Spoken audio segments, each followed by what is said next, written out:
Welcome to the Product-Led Geek podcast, a companion to the newsletter of the same name, with PLG, Product and Growth Essays, narrated by me, Ben Williams, the Product-Led Geek. Enjoy! How to avoid a dysfunctional relationship between product and growth teams. If your company has distinct product and growth teams, I'm willing to bet you've seen or felt something about their relationship that doesn't quite sit right with you. What you're sensing is dysfunction. It might not be catastrophic levels of dysfunction, but make no mistake, it's impacting your product growth and probably taking casualties along the way, with people on the teams feeling frustrated and adversarial.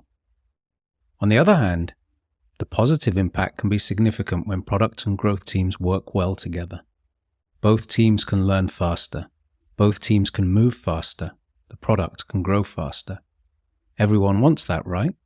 So why is this even a thing? Sadly, I've found it's rare for a company to avoid dysfunction between product and growth teams completely. And in practice, it often looks more like a spectrum, from harmony at one end of the scale to dysfunction at the other. In this post, I'll help you learn how to identify and minimize that dysfunction. Signs of a dysfunctional relationship. If you're on or leading a product or growth team and hear any of these things being said, you know there's an issue. The more of these things you hear, and the more often you hear them, the more you're going to need to lean in to right the ship. You might hear people in growth say, product doesn't care about growth.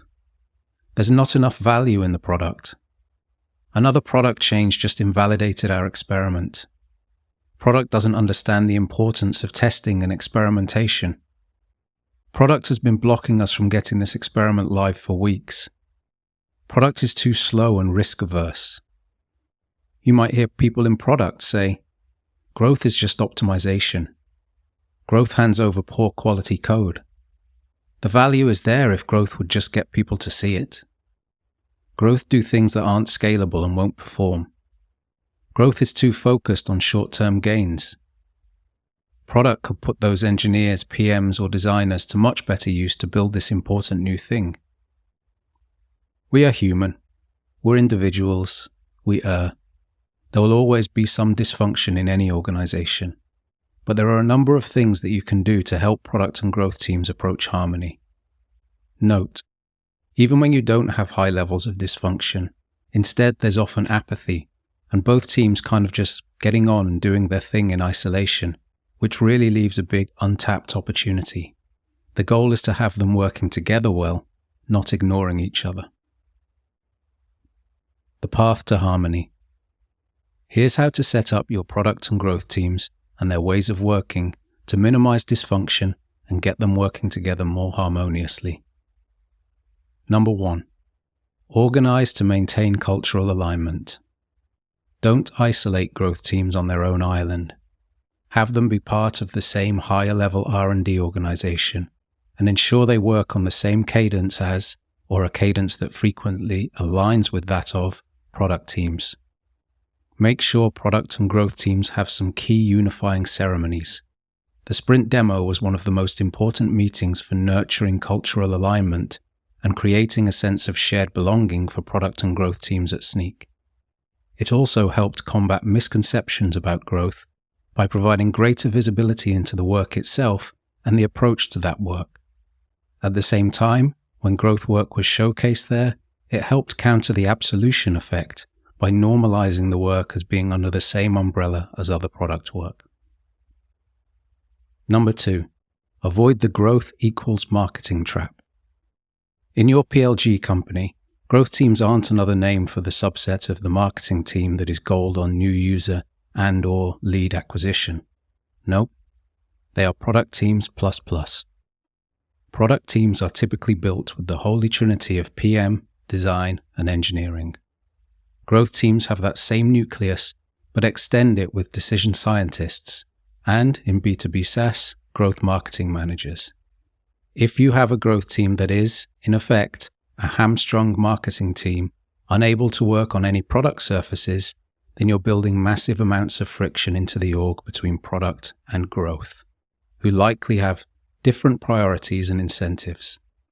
This was historically the case at Sneak before we created a truly cross-functional growth team. Number 3. Build strategic alignment. The product and growth strategy can't exist in isolation.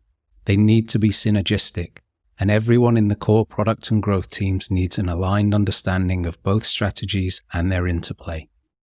It's so important that product and growth teams understand how the work they do, and the work each other do, contributes to broader company growth, and the product and growth strategies should develop that alignment.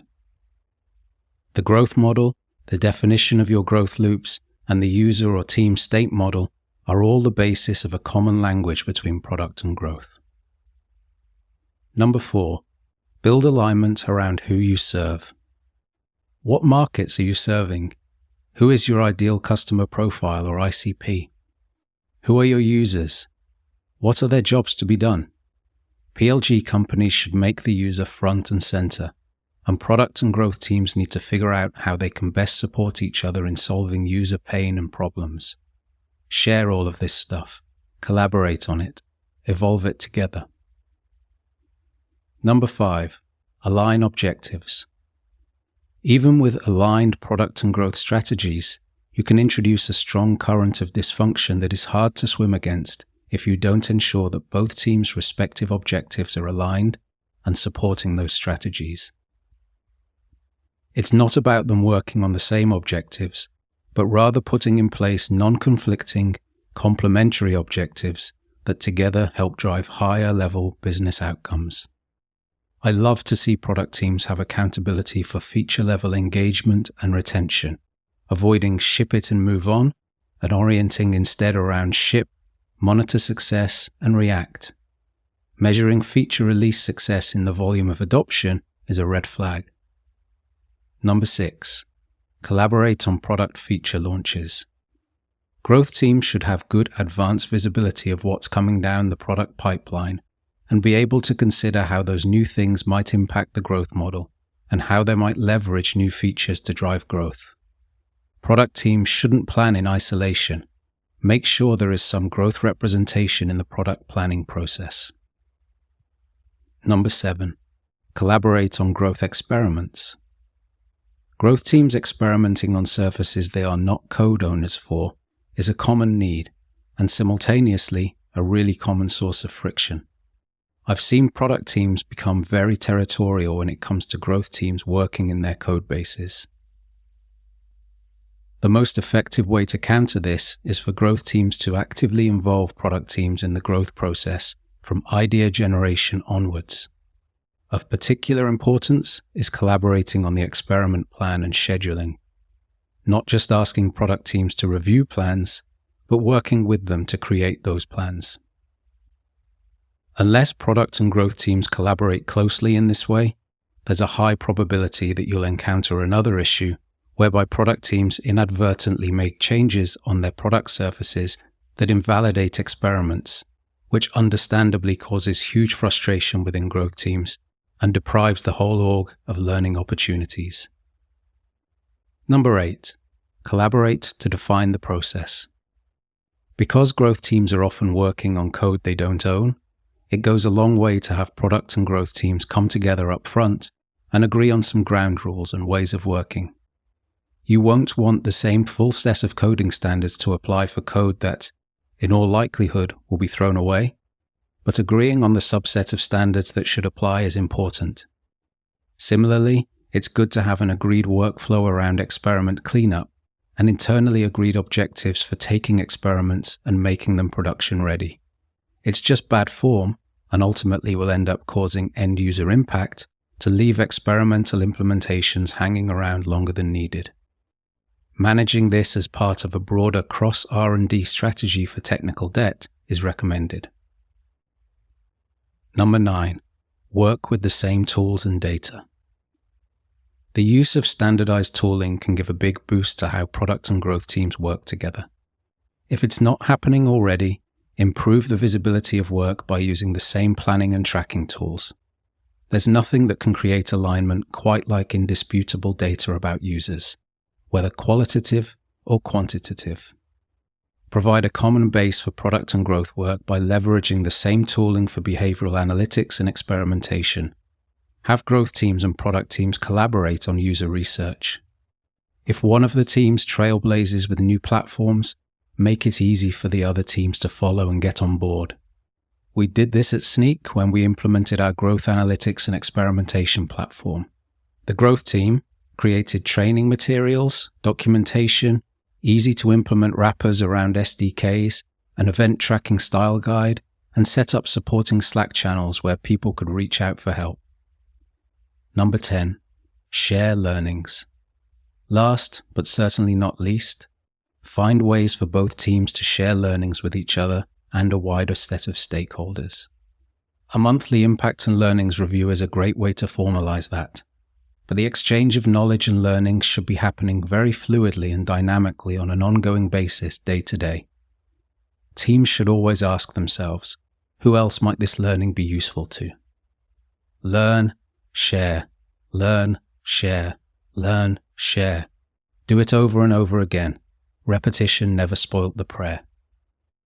If you found any other ways to help product and growth teams get to a 2 + 2 = 5 situation, I'd love to hear from you.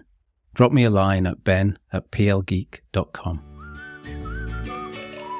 For more Product-Led Geek audio essays, or to read the newsletter, hop on over to plg.news.